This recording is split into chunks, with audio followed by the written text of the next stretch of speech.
ತಿನ್ನುಮ್ಮ ಸುಗುಣ ಉಪ್ಪಿಟ್ಟು ತಿನ್ನುಪ್ಪ.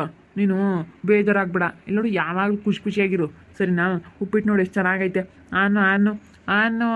ಆನು ಉಪ್ಪಿಟ್ಟು ತಿನ್ನು ಬೇಗ. ಬಿಸಿ ಉಪ್ಪಿಟ್ಟು, ಹಸಿ ಕೊರ್ಬೇವಿನ ಸೊಪ್ಪು ಎಲ್ಲ ಹಾಕಿ ಚೆನ್ನಾಗಿ ಟೇಸ್ಟಾಗಿ ಮಾಡಿದ್ದೀನಿ. ಬೇಗ ಆನ್ಬೇಕು. ಆ ಆ ಅನ್ನೋ ಬೇಗ. ಸಾಕು ಕಣ್ರಿ, ನನಗೆ ತಿನ್ನಕ್ಕಾಗಲ್ಲ, ವಾಮಿಟ್ ಬಂದಂಗೆ ಆಗ್ತೈತೆ. ಇಲ್ಲ ಸುಮ್ಮನೆ ತಿನ್ನಬೇಕು. ಬಿಸಿನೀರು ಕಾಸಿದ್ದೀನಿ, ಬಿಸಿನೀರು ಕುಡಿ. ನೀನು ಹೊಟ್ಟೆ ತುಂಬ ಊಟ ಮಾಡಬೇಕು. ಉಪ್ಪಿಟ್ಟು ಚೆನ್ನಾಗೈತೆ. ಚೆನ್ನಾಗಿಲ್ವ? ಯಾಕೆ ನಾನು ಮಾಡಿರೋದು? ಖುಷಿಯಾಗಿರೋ ಅಷ್ಟೇ, ಏನು ಟೆನ್ಷನ್ ತಗೋಬೇಡ. ನೋಡಿ ನಾನು ಎಷ್ಟು ಖುಷಿಯಾಗಿದ್ದೀನಿ. ಯಾರು ಮಾತಾಡ್ಸಿದ್ರೇನು, ಯಾರು ಬಿಟ್ರೇನು ಅನ್ನೋ ಥರ. ನೀನು ಅದನ್ನೇ ಒಂದು ತಲೆಯಲ್ಲಿ ಇಟ್ಕೊಂಡಿದ್ಯಾ ಯಾರು ಬರಲಿಲ್ಲ ಅಂತ ಹೇಳಿ? ಇಲ್ಲ ಕಣ್ರಿ, ಹಂಗೇನು ತಲೆಯಲ್ಲೇನು ಇಟ್ಕೊಂಡಿಲ್ಲ. ಏನೋ ಒಂಥರ ಹಿಂಗಾಯ್ತಲ್ಲ ಅಂತ ಅಷ್ಟೇ ಬೇಜಾರು. ಯಾರು ಬರಲಿಲ್ಲ ಅಂತ ಏನು ಬೇಜಾರು ಮಾಡ್ಕೊಂಡಿಲ್ಲ. ನಮ್ಮ ಪಾಪ ಬಗ್ಗೆ ನಾನು ತುಂಬ ಆಸೆ ಇಟ್ಕೊಂಡಿದ್ನಲ್ಲ, ಅದಕ್ಕೆ ಹಿಂಗೆ ಆಗ್ಬಿಡ್ತಲ್ಲ, ಅದಕ್ಕೆ ಬೇಜಾರು ಕಣ್ರಿ. ಅಯ್ಯೋ ನೀನು ಇನ್ನೇನು ಮಾಡೋಕ್ಕಾಗುತ್ತೆ? ಇನ್ನೊಂದು ಪಾಪ ಆಗುತ್ತೆ ಅಷ್ಟೇ ಬಿಡು. ನೀನು ಅಲ್ಲೇ ನಿನಗೇನು ಏಜ್ ಆಗಿಲ್ಲ, ನೀನು ಇನ್ನೂ ಹುಡುಗಿ ಥರ ಇದೆಯಾ.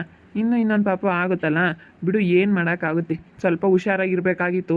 ನಾವು ಬೇರೆಯೇ ಅಲ್ಲೂ ಇಲ್ಲೂ ಓಡಾಡೋದು, ಗಾಳಿಲೆಲ್ಲ ಮಾಡಿದ್ವಲ್ಲ, ಅದಕ್ಕೆ ಜಾಸ್ತಿ ಹಂಗಂದ್ರು ಅವರು. ಜಾಸ್ತಿ ಸ್ವಲ್ಪ ಜರ್ನಿ ಮಾಡಿದ್ದೀರಾ, ಜಾಸ್ತಿ ನೀವು ಸ್ವಲ್ಪ ಸೇಫ್ಟಿಯಾಗಿದ್ದಿದ್ರೆ ಹಿಂಗೆ ಆಗ್ತಾ ಇರಲಿಲ್ಲ ಅಂದರು ಡಾಕ್ಟ್ರಿಗೆ. ಏನು ಮಾಡೋಕ್ಕಲ್ಲ ಬಿಡಿಸೋಣ. ತಿಂತೀನಿ ಉಪ್ಪಿಡ್ತೀನಿ. ಖುಷಿಯಾಗಿರು. ನೀನೇನು ತಲೆ ಕೆಡಿಸ್ಕೋಬೇಡ. ನೀನು ಚೆನ್ನಾಗಿದ್ರು ಇನ್ನೊಂದು ಪಾಪ ಆಗುತ್ತೆ. ಯಾಕೆ ಸುಮ್ಮನೆ ತಲೆ ಕೆಡಿಸ್ಕೊಂತೀಯ? ಚೆನ್ನಾಗೈತೆ ಕಣ್ರಿ ಉಪ್ಪಿಟ್ಟು. ಮತ್ತೆ ಯಾರು ಮಾಡಿರೋದು ಈ ಉಪ್ಪಿಟ್ಟು? ಯಾರು ಮಾಡಿರೋದು ಹೇಳು? ವರ್ಷ ಮಾಡಿರೋದು ಇದು ಉಪ್ಪಿಟ್ಟು. ಹೇಗೈತೆ? ಚೆನ್ನಾಗೈತಲ್ಲ? ವಿಜಿನೂ ತುಂಬ ಕಷ್ಟ ಬಿದ್ದುಬಿಟ್ಲು ಪಾಪ ಹಾಸ್ಪಿಟ್ಲಲ್ಲಿ. ನೀನು ನೋಡ್ಕೊಳಕ್ಕೆ ನಿಮ್ಮ ಅಮ್ಮನ ಥರ ನೋಡ್ಕೊಂಡಿರೋಳು ಅವಳನ್ನ ಮಾತ್ರ ನೀನು ಯಾವತ್ತೂ ದ್ವೇಷಿಸ್ಬೇಡ. ಅವಳನ್ನ ಹೆಂಗೆ ನೋಡ್ಕೋಬೇಕು ಅಂದ್ರೆ ನೀನು ನಿಜವಾಗ್ಲೂ ಅವಳ ಕಷ್ಟದಲ್ಲಿ ನೀನು ಭಾಗಿಯಾಗಬೇಕು, ಗೊತ್ತಾ? ನಿನ್ನ ಕಷ್ಟದಲ್ಲಿ ಅವಳು ಭಾಗಿಯಾಗಿದ್ದಾಳೆ ಸುಗುಣ. ಸರಿ ಆಯಿತು ಕಣ್ರಿ. ನಮ್ಮ ಕಷ್ಟಕ್ಕೆ ಆಗಿರೋರನ್ನ ಅವ್ರ ಕಷ್ಟಕ್ಕೆ ನಾವು ಆಗಬೇಕು ಕಣ್ರಿ.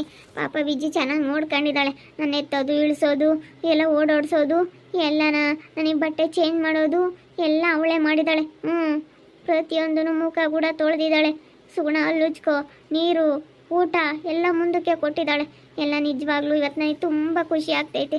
ವಿಜಿ ನನಗೆ ಎಷ್ಟು ಹೆಲ್ಪ್ ಮಾಡಿದ್ಲು, ನನ್ನ ತಾಯಿ ಥರ ನೋಡ್ಕೊಂಡ್ಲು. ವಿಜಿ ನೋಡು ಎಷ್ಟು ನಿನಗೆ ಸಹಾಯ ಮಾಡಿದ್ದಾಳೆ. ನಿಜವಾಗ್ಲೂ ತುಂಬ ಖುಷಿ ಆಗ್ತೈತೆ. ಇವತ್ತು ವಿಜಿ ನೆನೆಸ್ಕೋಬೇಕು. ನನಗೂ ಧೈರ್ಯ ಹೇಳಿ, ನಿನಗೂ ಧೈರ್ಯ ಹೇಳಿ. ಇವತ್ತು ಅವಳು ಇರೋದಕ್ಕೆ ಹಾಸ್ಪಿಟ್ಲಾಗೆ ನಮ್ಗೆ ಹೆಂಗೂ ಸರಿ ಹೋಗೈತೆ. ಇಲ್ಲ ಅಂದರೆ ನಾವು ಹೋಗಿ ಅವ್ರ ಕೈ ಕಾಲು ಹಿಡಿಬೇಕಾಗಿತ್ತು. ಇವತ್ತು ನಿಮ್ಮ ಅಮ್ಮನ ಕೈ ಕಾಲು. ಹೆಂಗೋ ನಿಮ್ಮಂಥ ಗಂಡ ಸಿಕ್ಕಿರೋದು ನನ್ನ ಪುಣ್ಯ ಕಣ್ರಿ. ಸರಿ ಆಯಿತು ಬಿಡು. ನಾನು ಚೆನ್ನಾಗಿ ನೋಡ್ಕೊಂತೀನಿ ಅಂತ ಹೇಳಿದ್ನಲ್ಲ. ಇನ್ನೊಂದು ವಾರ 15 ದಿವಸ ನಾನು ನಿನಗೆ ಇಲ್ಲೇ ನಿನ್ನ ಸೇವೆ ಮಾಡ್ಕೊಂಡಿರ್ತೀನಿ, ಸರಿನಾ? ವಿಜಿ ಕೆಲ್ಸಕ್ಕೆ ಹೋಗ್ತಾಳೆ, ಆಮೇಲೆ ಇಬ್ಬರು ಹೋಗ್ತೀವಿ. ನಾನು ಹುಷಾರಾದ್ಮೇಲೆ ನಾನು ಕೆಲ್ಸಕ್ಕೆ ಬರ್ತೀನಿ. ಇಲ್ಲಿ ನೋಡ್ರಿ, ನಾವು ಚೆನ್ನಾಗಿ ದುಡ್ದು ಏನೋ ಒಂದು ಹಂತಕ್ಕೆ ಬರಬೇಕು ಕಣ್ರಿ. ಏನೋ ನಾನು ಮಾಡಬೇಕು. ಇನ್ನೇ ಇಷ್ಟು ದಿವಸ ಮನೆ ಕಟ್ಟಕ್ಕಂತೂ ಆಗ್ತಿರ್ಲಿಲ್ಲ. ಇನ್ಮೇಲಾದ್ರೂ ಹೋಗಿ ಮನೆಗೇ ಕಟ್ಟೋಣ. ಕೆಲ್ಸಕ್ಕೆ ಹೋಗೋಣ. ಕೆಲ್ಸಕ್ಕೆ ಹೋಗಿ ಸ್ವಲ್ಪ ದುಡ್ದುಬಿಟ್ಟು ಮನೆ ಕಟ್ಕೊಳಕ್ಕಾಗುತ್ತೆ. ನಾನು ಒಂದು ತಿಂಗಳು ರೆಸ್ಟ್ ಮಾಡಿ ಆಮೇಲೆ ಕೆಲ್ಸಕ್ಕೆ ಬರ್ತೀನಿ. ಅಲ್ಲೇನು ಈಸಿ ಅಂತಲ್ಲ ಕೆಲಸ, ಏನು ಭಾರ ಇರ್ತದಿರಲ್ವಲ್ಲ, ಅದೆಲ್ಲ ಒರೆಸೋದೆಲ್ಲ ಅಂತಲ್ಲ, ಅದಕ್ಕೆ ಬರ್ತೀನಿ. ಅಯ್ಯೋ ಕೆಲ್ಸಕ್ಕೇನು ಬೇಡ, ಸುಮ್ಮನಿರು. ಕೆಲ್ಸಕ್ಕೆ ಯಾಕೆ ಬರ್ತೀಯಳು ನೀನು? ಏನು ಬೇಡ, ನೀನು ಇನ್ನೂ 1-2-3 ತಿಂಗಳು ಕೆಲ್ಸಕ್ಕೆ ಬರೋ ಹಾಗಿಲ್ಲ. ಹೆಂಗೋ ಸ್ವಲ್ಪ ಹುಷಾರಾದರೆ ಬರ್ಬೋದು. ಇಬ್ಬರು ದುಡ್ದಟ್ಲಾಗೆ ಏನೋ ಒಂದು ಮಾಡ್ಬೋದು. ಇವಾಗ ಫಸ್ಟು ಹುಷಾರಾಗೋದು ನೋಡ್ಕೊ, ಆಮೇಲೆ ಕೆಲಸ ಮಾಡಿದ್ರು ಚಿಂತೆ ಮಾಡುವಂತೆ, ಸರಿನಾ? ಉಪ್ಪಿಟ್ಟು ಬಿಸಿ ಬಿಸಿ ತಿನ್ನು. ಜಾಸ್ತಿ ತಿನ್ಕೊಂಡು ನೀನು ಊಟ ಮಾಡ್ಕೊಂಡು ಚೆನ್ನಾಗಿರಬೇಕು ಸುಗುಣ. ಡಾಕ್ಟ್ರ್ ಹೇಳಿಲ್ವಾ ಇವಾಗ ಜಾಸ್ತಿ ತಿನ್ನಬೇಕು ಅಂತ? ಬ್ಲಡ್ ಬೇರೆ ಕಡಿಮೆ ಇತ್ತು ನಿನಗೆ. ನೋಡು, ಹಾಸ್ಪಿಟ್ಲಿಗೆ ಒಂದು 60,000-65,000 ದುಡ್ಡು ಆಯಿತು. ಎಷ್ಟು ದುಡ್ಡು ಹಾಸ್ಪಿಟ್ಲಿಗೆ ಇಟ್ಟಿದ್ದು. ಅದಕ್ಕೆ ಮತ್ತೆ ತಿನ್ಕೊಂಡು ಚೆನ್ನಾಗಿರಮ್ಮ ಅಂತ ಬಡ್ಕೊಂಡಿದ್ದು ನಾನು. ನೀನಾದರೆ ಕೇಳ್ತಿರ್ಲಿಲ್ಲ. ಇನ್ನೊಂದು ಸ್ವಲ್ಪ ತಿನ್ನಂಗೆ ತಗೊಂಡು ವಿಜಿಗೆ ಫೋನ್ ಮಾಡ್ತೀನಿ. ಯಾಕಂದರೆ ಬೆಳಗ್ಗೆ ಯಾತ್ರೆಗೆ ಹೋದ್ರು ಏನೋ ಮಧ್ಯಾಹ್ನಕ್ಕೆ ಹೋಗಿ ಊಟಕ್ಕೆ ಬಿಟ್ಟಿರ್ತಾರೆ. ಏನಾದರೂ ಮೇಡಮ್ ಏನಾದರೂ ಅಂದ್ರೆ ಏನು ಅಂತ ಕೇಳ್ತೀನಿ. ತಿನ್ನಂಗೆ ಒಂದು ಸ್ವಲ್ಪ ತಗೊಂಡು ಕೈ ತೊಳ್ಕೊಂಡು ವಿಜಿಗೆ ಫೋನ್ ಮಾಡ್ತೀನಾ? ಬೈತಾರೇನ್ರಿ ನಿಮ್ಗೆ ಅಲ್ಲಿ ಕೆಲ್ಸದ ಹತ್ರ? ಇಲ್ಲ ಬೈಯಲ್ಲ. ಅದೇ ಮೇಡಮ್ ಏನಂತ ಬಿಲ್ಲಿ ಮೇಡಮ್ ಅಂತ ಕೇಳೋಣ ಅಂತ ಫೋನ್ ಮಾಡ್ತೀನಿ ವಿಜಿ ಅವ್ರಿಗೆ. ಇವಾಗ ಊಟಕ್ಕೆ ಬಿಟ್ಟಿರ್ತಾರೆ, ಊಟಕ್ಕೆ ಬಂದಿರ್ತಾರೆ ಅವರು. ಅದಕ್ಕೆ ಫೋನ್ ಮಾಡ್ತೀನಿ, ಕೇಳ್ತೀನಿ. ಬರ್ರಕ್ಕ ಬರ್ರಿ. ಚೆನ್ನಾಗಿದೆಯಾ ನಮ್ಮ ಸುಗುಣ? ಚೆನ್ನಾಗಿದ್ದೀನಿ ಕಣಕ್ಕ. ಯಾವಾಗ ಬಂದ್ರಮ್ಮ ಆಸ್ಪತ್ರೆಯಿಂದನ? ಬೆಳಿಗ್ಗೆ ಬಂದ್ವಿ. ಬರ್ರಿ ಕೂತ್ಕ ಬರ್ರಿ. ನಿಲ್ಲಕ್ಕಯ್ಯ ರುಕ್ಕಯ್ಯ ಬರ್ರಿ ಕೂಕಳ್ರಿ. ನಮ್ಗಂತೂ ಬುಲ್ ಬೇಜಾರಾತ್ ಕಣಮ್ಮ ಸುಗುಣ. ಒಟ್ಟು ಬಂದಿದ್ಕೆ ನೋಡಿ ಹಂಗಾತು. ಏನು ಮಾಡೋಣಕ್ಕ, ನಾವು ಮನೆ ಬರ ಹಿಂಗೆ ಆಗ್ಬೇಕೊಂಬದಿದ್ರೆ ಏನು ಮಾಡೋಕ್ಕಾಗಲ್ಲ. ಆಯಿತು, ಏನು ಮಾಡೋದು? ನಾನೊಂದು ಸ್ವಲ್ಪ ಹುಷಾರಾಗಿದ್ದಿದ್ರೆ ಹಿಂಗೆ ಆಗ್ತಿರ್ಲಿಲ್ಲ. ಹುಷಾರಾಗಿ ಬೇರೆ ಇರಬೇಕಾಗಿತ್ತು. ತಿರ್ಗಾ ನೀನು ಒಟ್ಟು ಮನೆ ಬಿಟ್ಟು ಬರಬಾರ್ದಾಗಿತ್ತು ಬೇರೆ ಮನೇನ.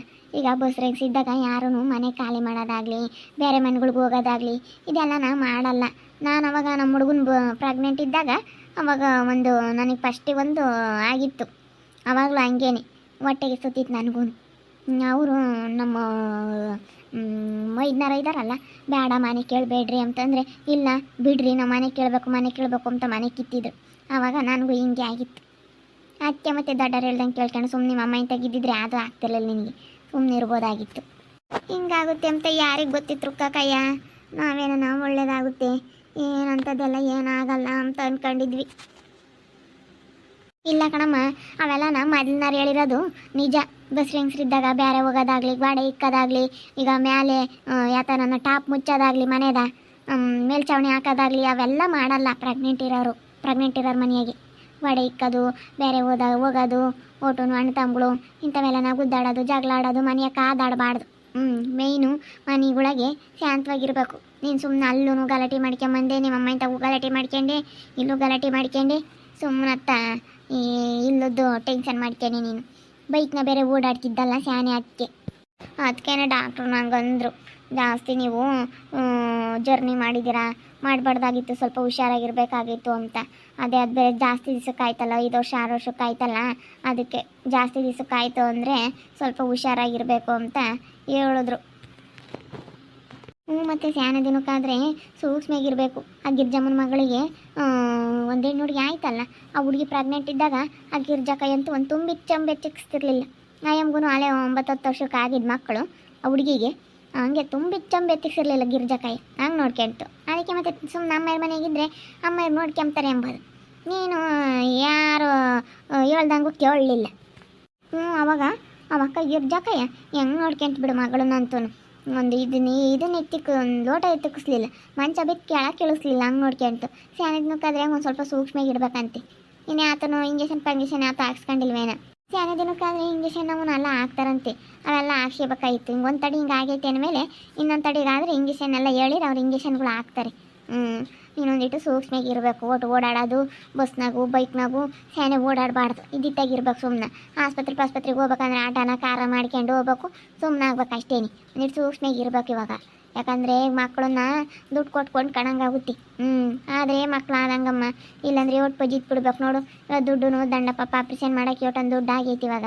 ಹೆಂಗಲ್ಲ ಅಂದ್ರೆ ಒಂದು 50,000 ಆಗೈತಿ. ಇಲ್ಲ ಕಡ್ರು ಕೈ ಒಂದು 70,000 ಆತಾಲೇನೆ. ಯಾಕಂದರೆ ಬ್ಲಡ್ ಎಲ್ಲ ಕಮ್ಮಿ ಇತ್ತಲ್ಲ, ಅದಕ್ಕೆ 70,000 ರೂಪಾಯಿ ದುಡ್ಡು ಆಯ್ತು. ಭಾಳ ಕಷ್ಟ ಆಗ್ಬಿಡ್ತು. ತುಂಬ ಬ್ಲಡ್ ಬೇರೆ ಕಮ್ಮಿ ಇತ್ತು, ಆಗೋದಿಲ್ಲ ಅಂತ ಹೇಳಿ BP ಬೇರೆ ಜಾಸ್ತಿ ಆಗಿತ್ತು ನನಗೆ. ಅದಕ್ಕೇ ಸ್ವಲ್ಪ ಜಾಸ್ತಿನೇ ಆಯ್ತು. ಒಂದು 70,000 ಆಯ್ತೆಲ್ಲ ಮನೆಗೆ ಬರೋಷ್ಟೊತ್ತಿಗೆ. ಏನು ಮಾಡೋದು? ಇರೋದೊಂದಿಟ್ಟು ಕೇಳಿದ್ವಿ, ಅದನ್ನ ಆಸ್ಪತ್ರೆಗೆ ಇಟ್ಟಂಗೆ ಆಯ್ತು. ಅದಕ್ಕೆ ನಮ್ಮ ಮನೆಯವ್ರು ಇವಾಗಿನ ಉಪ್ಪಿಟ್ಟು ಮಾಡಿಕೊಟ್ರು, ಅವರೇ ನೋಡ್ಕೊಂತಾರೆ. ಆಸ್ಪತ್ರೆಗೆ ಅಲ್ಲಾರು ನೋಡ್ಕೊಂಡಿದ್ರು. ವಿಜಿ ಇದ್ಲು ಕಣಕ, ವಿಜಿ ನನ್ನ ಗಂಡ, ಅವರೇ ಚೆನ್ನಾಗಿ ನೋಡ್ಕೊಂಡ್ರು. ಅಲ್ಲ ನಿಮ್ಮ ಅಮ್ಮ ಬಂದಿ ತಮ್ಮ ಅವತ್ತು ನಿನ್ನ ಗಂಡ ಆಸ್ಪತ್ರೆ ಕಷ್ಟಾಗ ಹಂಗೆ ಬೈದು ಕಳಿಸ್ಬಾರ್ದು, ಬಿಡತ್ತ ಇದ್ರಲ್ಲಿ ಅಂತ ಸುಮ್ಮನೆ ಆಗಬೇಕು. ಇಲ್ಲ ಕಣಕ, ಬಂದೇ ಇಲ್ಲ ಅಮ್ಮಯ್ಯ. ಬಂದಿದ್ದು ಕಣಮ್ಮ ಅವತ್ತು. ನಾನು ನೋಡಿದೆ, ನಿಮ್ಮ ಭಾವನೂ ನಿಮ್ಮ ಅಮ್ಮಯ್ಯ ಕಾರ್ನ ಬಂದು ಅಲ್ಲಿಗೆ ಬೋರಕ್ಕೆ ಹೋದ್ರಂತೆ. ಆಸ್ಪತ್ರೆಗೆ ಅಮ್ದಂಗೆ ಗಲಾಟೆ ಮಾಡ್ತೀನಿ ಅಂತ ಜೋರಾಗಿ ಬಾಯ್ ಮಾಡಿದ್ದಂತೆ. ಸುಮ್ಮನೆ ಯಾಕೆ ಆಸ್ಪತ್ರೆಗೆ ಅಂತ ಹೇಳಿ ಅದಕ್ಕೆ ನಿಮ್ಮ ಅಮ್ಮಯ್ಯ ಅದೇ ಬಂದೈತಿ. ಅವತ್ತು ಪಾಪ ನಾವು ಬಂದಿಟ್ಕೇನೆ ಅವ್ರಿನ್ನ ಕಾರ್ ಇಳಿದು ಬಂದರು. ಏನಾತ್ ಮಂಜಕ ಎಂದೆ, ಹಿಂಗೆ ಆಗೈತೆ ಕಣಮ್ಮ ಅಂತ ಹೇಳ್ತು. ಹಿಂಗಾಗೈತಂತೆ. ಯಾರು ಅವರು ಹೇಳಲಿಲ್ಲ, ಬೇರೆ ಯಾರು ಹೇಳಿರು. ವಿಜಿನ ಯಾರಂಗೆ ಅಂದರು ಅಂತಂತ ನಿಮ್ಮ ಅಮ್ಮಯ್ಯ. ಅದಕ್ಕೇನೆ ಬಿಡೋಕ್ಕಾಯ್ತು, ಏನು ಮಾಡೋಕ್ಕಾಗುತ್ತೆ ಅಂತ ನಿಮ್ಮ ಅಮ್ಮ ಯಾವತ್ತೇ ಹೇಳೋದು ಕಣಮ್ಮ. ಪಾಪ ಯಾಕೆ ಸುಳ್ಳು ಹೇಳ್ಬೇಕು, ಎತ್ಕೊಳ್ಳು ಯೋಟೆ ಆಗಲಿ ಸುರ್ಕೊಂಬುತ್ತೆ ಒಳಾದ ಪಾಪ ದೇವರಾಣೆಗೊಳ್ಳೋದಮ್ಮ. ಏನು ನನಗೆ ಗೊತ್ತಿಲ್ಲ, ನಾನು ಬಂದಿಲ್ಲ ಅಂತ ಅಂದ್ಕೊಂಡಿದ್ದೆ. ಎಲ್ಲ ಇವಾಗ ನೋಡೋಕೆ ಬಂದಾರೆಲ್ಲನ ನಿಮ್ಮ ಮನೆ ಖಾಲಿ ಮಾಡಬಾರ್ದಾಗಿತ್ತು, ಹಂಗೆ ಹಿಂಗೆ ಅಂತ ಹೇಳಿ 1000 ಹೇಳ್ತಾರೆ. ಏನು ಮಾಡೋದು? ನಾನಂತ ಇವಾಗೇನು ಆಗೋಗ್ಬಿಟ್ಟೈತೆ. ಇನ್ನು ನಾನು ಗಂಡ ಇಬ್ಬರು ಕೆಲ್ಸಕ್ಕೆ ಹೋಗ್ತೀವಿ. ನನಗೂ ಆಪ್ರೇಷನ್ ಇನ್ನೇನು ಸ್ವಲ್ಪ ಒಂದು ವಾರ 15 ದಿವಸಕ್ಕೆ ವಾಸಿ ಆಗುತ್ತೆ. ಒಂದು ತಿಂಗಳು ರೆಸ್ಟ್ ಮಾಡಿ 1 ತಿಂಗಳು ಬಿಡ್ಕೊಂಡು ನಾನು ಕೆಲ್ಸಕ್ಕೆ ಹೋಗ್ತೀನಿ. ಇಬ್ಬರು ದುಡಿದು ಚೆನ್ನಾಗಿರ್ತೀವಿ, ಅವಾಗೆಲ್ಲ ಬರ್ತಾರೆ ಅಷ್ಟೇ. ಸುಮ್ಮನೆ ಒಟ್ಟಿನಲ್ಲಿ ಚೆನ್ನಾಗಿ ದುಡಿಬೇಕಷ್ಟೇ, ಯಾರ ಬಗ್ಗೆನೂ ತಲೆ ಕೆಡಿಸ್ಕೊಂಬಕ್ಕೆ ಹೋಗ್ಬಾರ್ದತ್ತ. ನಮ್ಮ ಕೆಲಸನ ನಾನು ಸೂಪರ್ ಮಾರ್ಕೆಟಿಗೆ ಹೋಗ್ತೀನಿ. ಒಳ್ಳೇದು, ಸೂಪರ್ ಮಾರ್ಕೆಟಿಗೆ ಹೋದರೆ ಕೆಲಸನೂ ಚೆನ್ನಾಗಿರುತ್ತತ್ತ, ಹೆಂಗೆ ಮಾಡ್ಕೊಂಡಿರ್ಬೋದತ್ತಗೆ. ನೋಡ್ತಾ ಇರ್ರಿ ನೆನಾಗ್ಬೋದು ಅಂತ ಮುಂದಿನ ಭಾಗದಲ್ಲಿ ನೋಡ್ತಾ ಇರ್ರಿ. ಹಾಗೆ ವಿಡಿಯೋ ಬಗ್ಗೆ ನಿಮ್ಮ ಅಭಿಪ್ರಾಯನ ಕಮೆಂಟ್ ಮಾಡಿ ತಿಳಿಸಿ. ಹಾಗೆ ವಿಡಿಯೋ ಇಷ್ಟ ಆಗಿದ್ದರೆ ಲೈಕ್ ಮಾಡಿರಿ. ಇನ್ನೂ ನಮ್ಮ ಚಾನಲ್ನ ಯಾರು ಸಬ್ಸ್ಕ್ರೈಬ್ ಮಾಡ್ಕೊಂಡಿಲ್ಲ, ಕೂಡಲೇ ಸಬ್ಸ್ಕ್ರೈಬ್ ಮಾಡ್ಕೊಳ್ರಿ. ಹಾಗೆ ನಿಮ್ಮ ಸ್ನೇಹಿತರಿಗೆ ಎಲ್ರಿಗೂ ವಾಟ್ಸಪ್ ಫೇಸ್ಬುಕ್ ಮುಖಾಂತರ ವಿಡಿಯೋನ ಶೇರ್ ಮಾಡಿ. ಓಕೆ ವೀಕ್ಷಕರೇ, ಧನ್ಯವಾದಗಳು.